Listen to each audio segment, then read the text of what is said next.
I am going to hitchhike from Bulgaria to Moldova, the most unknown country in Europe. Following my heart without plans, I need to trust God every day to give me one place to sleep and to stay safe during the night. The journey begins in the Black Sea of Bulgaria, where a couple picks me up and adopts me for a whole day, taking me through some of the most beautiful places of the Black Sea. And then all the way to Bucharest. In Bucharest, I need to find someone who will host me during the night. An Italian girl trusts me and welcomes me at her place, and she offers me to sleep in the room of one of her flatmates who is traveling at the moment. She prepares an Italian dinner for me and also allows me to wash my clothes.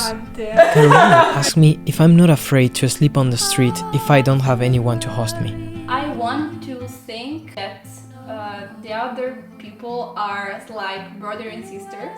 Yes, I think there is always at least one person who is going to help you. Okay, maybe I'm a little bit afraid of like what if I don't find where to sleep, but most of the time a lot of things happen and somehow I end up in a beautiful place with beautiful people. You can see like bad stuff, but try to just remember the light and like don't let these shadows to take more space in you than the beautiful things. We were talking until 3 in the morning, and this way I could make a new friend and stay peacefully in a safe place and recharging energy for the next day. So I'm going to start my trip. Yeah, now it's a very sunny day, so I'm ready to hit the road. To hitchhike to Moldova, I need to find a good place. Hitchhiking to Moldova! And wait there. To be here under this tree, it's one of these small pleasures of life. I can feel the breeze on my back and it's very comfortable to hitchhike here. But the road from Bucharest to Iași is full of industry, with a very flat landscape. People, as in most big cities and main roads, live very fast. Nobody even looks at me or stops their car. And after 3 hours of waiting, I start to get tired. So that's the landscape I'm watching now. As you can see, it's nothing special. And as you can see, I'm here, like I'm in a good spot, but like people still is like meh at me. A truck driver who only speaks Romanian stops and drives me for more than 2 hours in silence. So I take the opportunity to sleep for an hour in the truck. I'm absolutely exhausted, but I am living a very beautiful experience in this truck. Like this person is amazing. Like he's now like buying some water, I think. And yes, I still don't know where I'm going to sleep. It's already 6 p.m. I'm going to the very north of Romania. I crossed almost the whole Romania in one day hitchhiking, but it's been very, very exhausting. So yeah. At least now I'm on the fields and that's beautiful. It's already 6 and I still don't know where I'm going to sleep or what I'm going to do in the next 2 hours. So yeah, let's see how life treats me. There are days that you just don't know why are you traveling like this and why are you waiting so long? What's the point of all this? But then something happens and you remember. So one guy came and took me to the town. I could communicate with him, one of the first people I can communicate with because he spoke Italian, and he took me to a place where I could sleep alone. A lot of things happened, and yeah, some people who gave me some money too. I ended up in this amazing hotel, well, kind of like apartment room. I was very afraid like I wouldn't have like a place to sleep tonight, and actually I was about to sleep in the road, but yeah, here I am. I could have a shower and I'm about to go to sleep. So the day has been very, very good, and I've hitchhiked almost all Romania to the north. I'm very near the border with Moldova. After recharging all my energies, I hitchhiked to the border of Moldova. By traveling, we can open our minds to realities and visions that completely challenge what we have been taught. There are as many opinions and realities as there are people in the world. Moldova is one of the ex-Soviet countries, and a large part of its population speaks Russian and feels a certain nostalgia for Soviet times. The locals tell me some of the good things and bad things about the Soviet times. Everyone who wanted could get a job, but no one could get rich. The job only gave enough money to live. Public transport, theater, ballet, museums, sports and art were accessible or free for everyone. However, people could not usually get to know these same things beyond the borders. Traveling was very difficult. Housing was financed by the state after 5 years of work, but all housing was the same. No luxuries or differences were available. The greatest luxuries of the population were theater, the guitar at home with friends, watch cinema, and drink vodka.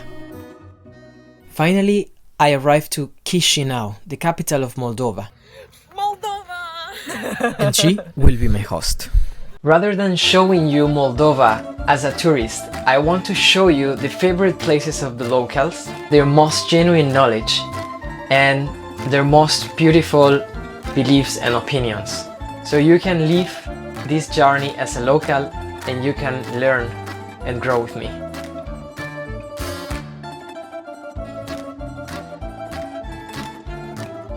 So I am here in Moldova crossing the forest in Chisinau. This forest is kind of in the middle of Chisinau. It's a very hospitable country. Actually, the girl who is going to host me didn't think it for 1 second. When I asked her, she just said yes so fast. The whole country is full of police because some ambassadors from the European Union are coming.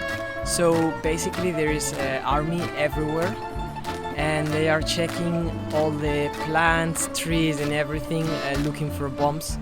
And today I'm going to enjoy the beautiful Chisinau with my host Anastasia. So this is the house of Anastasia, a very Soviet apartment. Anastasia wants to show me the most beautiful places of Chisinau and to introduce me to an old traveler from La India who fell in love with this country. They told me that when we pay attention to the sounds and the smells and the signs of the nature, we can hear the voice of God. Everyone can hear it. Like in Soviet times, everyone had access to the same equal little things. This is something that everyone in the world can have access to. And in the silence of the sunset, I could realize of some of these signs. We see the vagabond guy here, which I kindly decided to host. It's me, my beauty, grandfather style. Nacho, how do you think? I feel so honored and so grateful to be here in Moldova and having a place to sleep, having a beautiful company and beautiful heart to share my time. Yeah, beautiful company, it's me. Yes. And the beautiful sunset. In poor Moldova, this is all beauty we have. From a smile to the sunset, to the smell of the rain or the sound of the frogs, or just seeing the ducks on the water, I think I could understand what this old man was saying. We found other travelers in this park, singing to reach people's heart. In a culture where people don't normally show their emotions, music can arrive to places where nothing else can arrive, and awake the intuition in the heart. In the park, we found this statue of the little prince. As the little prince says, it is only with the heart that one can see rightly. What is essential is invisible to the eyes. So now we already had dinner and yeah, it was a very beautiful day. So some of the things that Anastasia told me, she thinks that our intuition is the voice of God. I've never heard something like this, but she told me something that really clicked on my mind, and is that this intuition, it's only trained in the wild situations. So when you are out of your comfort zone, I think I can see that too when I travel. There is some voice inside you that tells you where to go and to not be afraid. And somehow to listen to this voice, it can only be trained when you are totally out of your comfort zone in a wild environment. And then I think also miracles happen more often. But I don't know, this is just a mystery and I have no idea. Tomorrow I will hitchhike back to Romania and I will start doing the Transylvania.